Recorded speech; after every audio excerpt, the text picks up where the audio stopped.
राम राम है दोस्तों। आपको बताया था, पहले ही बताया था, अपना ध्यान दे लेना अपने केसों का। उनका एक न्यूज़ आई है सामने कि दिल्ली पुलिस ने 17 केस वापस कर दिए। टोटल केस कितने थे? 57-58 केस थे। 17 केस वापस कर दिए। हरियाणा वाले भी, सरकार भी केस वापस कर रही है, आंदोलन वाले केस। हकीकत क्या है किसी को भी नहीं पता है। कहीं ये समझ जाओ कि ऐसे ही हवा में बात करते और कुछ करते हैं।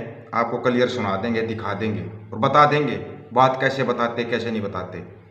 अपने चंडीगढ़ हाई कोर्ट के वकील हैं बुल्लर साहब, जो कि केस लड़ रहे हैं, जो आंदोलन हुआ था इस आंदोलन के केस लड़ रहे हैं, वो उन्हीं से सुन लो कौन से केस वापस हुए हैं। उसके बाद बताएंगे आपको आगे क्या करना है क्या नहीं करना है। पहले एक बार सुन लो। हेलो, हाँ जी दीपक भाई बुल्लर साहब, सत श्रीकाल। श्रीकाल जी, राम राम जी, क्या हाल चाल? आप बताओ। बस ठीक ठाक भाई। ये अपने दिल्ली, ये पता लग सकता है टोटल कितने केस, हरियाणा के कितने केस हैं टोटल? दिल्ली में तो मेन है 27 FIR थी। 27 FIR, उनमें से 17 वापिस हुए हैं क्या? वो ये नहीं, ये कोई भी नहीं की है। ये वो वाली FIR है जो कोरोना के 188 वगैरह था, जिसमें गिरफ्तारियां हुई हैं। वो कोई FIR वापस नहीं हुई अभी तक। ओके, यही बना रहे हैं। हरियाणा के तो 117 ही केस किए हैं उन्होंने वापिस, बाकी तो किए ही नहीं। हाँ, ये वही है जो मामूली है वो कर रहे हैं जी। और अपना जो अब जैसे वो लाल किले की 2 FIR हुई थी 96-98, एक ही इंसिडेंट की 2 FIR कर दी थी। अच्छा, उसमें से एक वापस कर लिया जिसमें कोई भी अरेस्ट नहीं हुआ था। ओके। और जिसमें ये बाकी सारे बंदे 8-9 वगैरह, ये सिद्धू लखा सिधाना वगैरह थे जी, वो नहीं की। 96 नंबर थी जो FIR। ओके, तो इसका मतलब ये धोखा कर रहे हैं फिर? हाँ, ये धोखा ही कर रहे हैं, धोखा ही कर रहे हैं जी। सुन लिया? कहीं ये जो दिखा रहे थे ना कि केस भी वापिस होंगे, कमेटी भी बनेगी, और आपको बार बार बताया था ऐसा कुछ नहीं होना है। बस ये ठीक है, कुछ नेता अति महत्वाकांक्षी थे जिनको चुनाव लड़ना था, वो चले गए, चुनाव लड़ दिया। उनको भी पता लग लिया कि चुनाव में तुम्हारे को कुछ भी हासिल नहीं होगा। अब वो दोबारा फिर आ जाएंगे, तैयारी चल रही है, दोबारा फिर करेंगे। लेकिन अब की बार बोलते हैं दूध का दड़िया हुआ तो छाछ को भी फूंक मार के पीता है। ध्यान रखना इन चीज़ों का, नहीं तो अब की बार ऐसी मार खा जाओगे समझ में नहीं आएगा। ये केस तो है ही हैं, इन केसों के लिए अब फिर लड़ना पड़ेगा, ये ध्यान रखना। इन केसों की लड़ाई भी चलेगी। MSP की, स्वामीनाथन आयोग रिपोर्ट की, C2+50 के आधार पर खरीद की, खरीद गारंटी कानून की, ये लड़ाई तो है ही है। किसानों का संपूर्ण कर्ज माफ, बड़े बड़े उद्योगपतियों का हो जाता, किसानों का कर्ज माफ क्यों नहीं होता? ये लड़ाई अब चलेगी। लेकिन किस केसों की लड़ाई भी लड़नी पड़ेगी, जो ये केस बचे हुए हैं। ये सरकार दिखा कुछ रही है और कर कुछ रही है, लेकिन हमारे कुछ साथी हैं जिनकी समझ में कुछ नहीं आता। बस एक यूनियन का या किसी उसका पार्टी का झंडा दे दिया जाता है और चिल्लाने लग जाते हैं कि बस हम जीत गए, हमने ये कर दिया। बहुत स्वागत समारोह, ये फूलमाला वो चल रहा था। कौन सी लड़ाई जीती अब पता चलेगा आपको, लड़ाई कौन सी जीती। अभी चुनाव चल रहे थे, चुनाव में व्यस्त थे। 10 मार्च के बाद देख लेना आप रिजल्ट, कितना बढ़िया रिजल्ट आएगा। 10 मार्च के बाद सभी को खींचा जाएगा, जितने भी केस है सब कुछ हैं। अब हो लेना मोटे मोटे तैयार। 40,000+ केस है हरियाणा के, 1-2 केस नहीं है, कोई केस उल्टा नहीं हुआ है।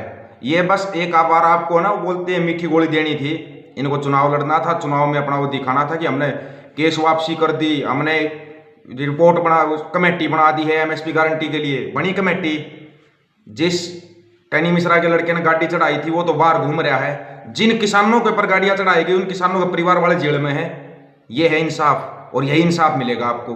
जब तक आप अपने हक के लिए लड़ना नहीं सीखोगे ना, जब तक ये माया जाल जो भ्रमजाल फैलाया जाता है गोदी मीडिया के द्वारा, इससे बाहर नहीं निकलोगे। आपकी लड़ाई को लड़ने वाला नहीं मिलेगा कोई भी। देखते रहना, फिर आपके बच्चे जेल में मिलेंगे, आप कोर्ट कचहरियों के चक्कर काटते रहना, चक्कर काटते रहोगे। समय रहते अपनी आंखें खोल लो। अगर आंखें नहीं खोली ना तो बहुत कुछ होगा, बहुत कुछ आपको दिखाया कुछ जाएगा। शामिल है इसमें बड़े बड़े नेता, कहीं ये समझ जाना सिर्फ पार्टियों वाले नेता या BJP के या कांग्रेस के या दूसरी पार्टियों के नेता हैं। जो आपके मशियार नेता ना, ये शामिल है इसमें, कहीं ये समझ जाओ ना शामिल नहीं है।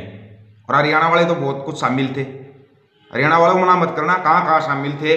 अगर पूरी बातें बताने लग गए ना तो लोगों की आंखें फटी की फटी रह जाएगी। हुआ क्या हमारे साथ, बहुत बड़ा धोखा हो रहा है हरियाणा के साथ। आपको बार बार बताया था मैंने कि धोखा बनता जा रहा है, धोखा बनता जा रहा है। नहीं ध्यान दिया किसी ने। आप ध्यान दोगे, जैसे 2016 वाले केस 2021 में उठ रहे ना, तब ध्यान दोगे, आज नहीं 2 साल के बाद 24 में 25 में जब ये केस उठेंगे ना तब ध्यान दोगे। फिर कौन लड़ेगा? बचा है कोई समय फिर आपके पास? अभी फिर आंदोलन खड़ा हो रहा है। पहले सबसे पहले अपने केसों की इंक्वायरी करो। जो जितने भी आंदोलन में शामिल थे, हरियाणा, पंजाब, उत्तर प्रदेश, राजस्थान, अपने आसपास के थाने में जाकर अपना पता कर लो। बहुत से लोगों को तो पता भी नहीं तुम्हारे ऊपर केस है। क्यों? वो रखे हुए हैं, गुप्त रखे हुए हैं, बाद में किए जाएंगे। बाद में होगा ये मत समझना होगा नहीं, होगा। ये सरकार नहीं छोड़ती किसी को भी, ये सबको पता है। ये दिखाते कुछ, भरमजाल फैलाते हैं। दिखा तो ये रहे हैं कि यूक्रेन रशिया की जो लड़ाई है उसमें मोदी जी बहुत कुछ कर रहे हैं। वो आज तक वाली वो पत्रकार, वो एक स्टूडेंट आया था अपना बयान देने, क्यों नहीं लिया उसको? क्यों उस लड़के को दूर भगा दिया? क्यों? क्योंकि वो सच्चाई बताता और वो सच्चाई आप तक ना पहुंच पाए, इसलिए वो माइक लेके साइड में चला गया था। वो पत्रकार था, जो पत्रकार तो कहाँ के हैं, पत्रकार छोड़ो, उनसे भी नीचे की कैटेगरी के हैं ये।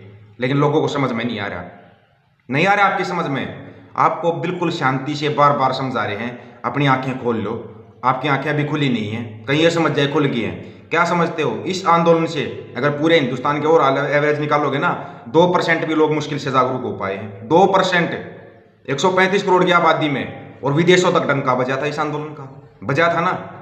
हकीकत है ये, पंजाब वाले भाइयों से पूछ कर देख लेना, हकीकत सच्चाई है ये। नहीं हुई है जनता जागरूक।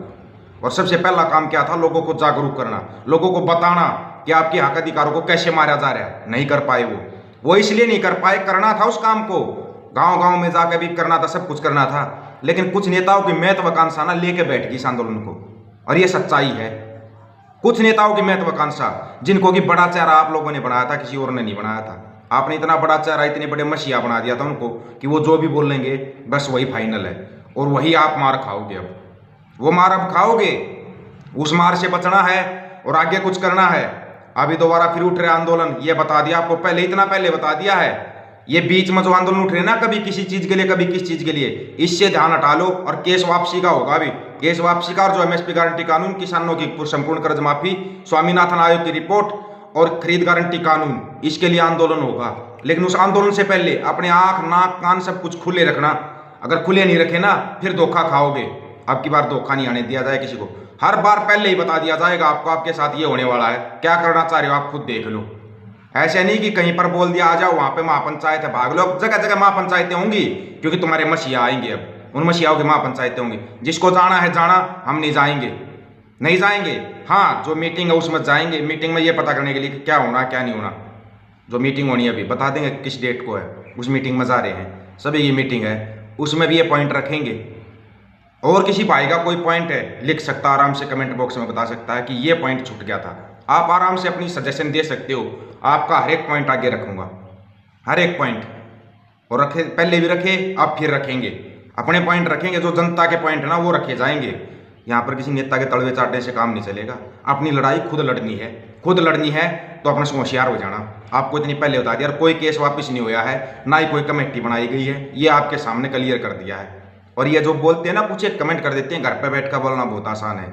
करके देखना एक बार, पता लग जाएगा कैसे किया जाता है ये सब काम। करते समय पता लगता है कैसे होता है ये काम।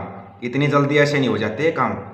पूछ कर देखना वो बुल्लर साहब से, जो अपने घर से पैसा लगा के, जो वकील साहब चंडीगढ़ हाई कोर्ट के वकील साहब हैं, अपने घर से पैसा लगा के घूम रहे हैं, लोगों को जागरूक कर रहे हैं, बता रहे हैं। पूछ कर देखो उनसे, कितनी मुसीबतें आती हैं, बहुत मुसीबतें आती हैं। इतनी जल्दी ऐसे ही नहीं हो जाता सब कुछ, बहुत कुछ करना पड़ता है इसके लिए। आपकी ये समझ में नहीं आएगा, बिल्कुल भी समझ में नहीं आएगा आपकी ये। आपकी जब समझ में आएगा जब आपका घर बर्बाद हो जाएगा। नंबर दे रहा हूँ, नंबर पहले भी दे चुका हूँ, 9518883630, 95 18 88 36 30। नाम दीपक फौजी। किसी का कोई भी पॉइंट आप व्हाट्सएप पर लिख के भेज सकते हो या कमेंट बॉक्स में बता सकते हो कि ये पॉइंट है, ये सजेशन है हमारा। अगर अब की बार आंदोलन होता है तो ये होना चाहिए। बहुत कुछ छूटा इस आंदोलन में, बहुत कुछ, बहुत सारी चीज़ें जो छूट गई थी, बहुत सी ऐसी बातें जो छूट गई थी। लेकिन अब की बार ऐसा नहीं होगा। अब की बार पहले जनता को जागरूक किया जाएगा, उसके बाद ही आंदोलन होगा। और तैयार हो जाना, आंदोलन जरूर होगा। ये आपको पहले बता दिया है। सभी भाइयों को राम राम भाई। वीडियो को शेयर कर देना और चैनल को सब्सक्राइब कर लेना। वह फेसबुक पर था भाई, वो जुगरू भाई है, दूसरे दिन पीछे पड़ जाता है, कभी 9 दिन कभी 1 महीना ऐसे बंद कर रहा है आईडी को। इसलिए अपना कोई बात नहीं, अपने पास है यूट्यूब पे, इसलिए चैनल बनाया था। ये लोग अगर फेसबुक बंद भी करते हैं तो अपने यूट्यूब के जरिए भाइयों से जुड़ेंगे। सभी भाइयों को राम राम भाई।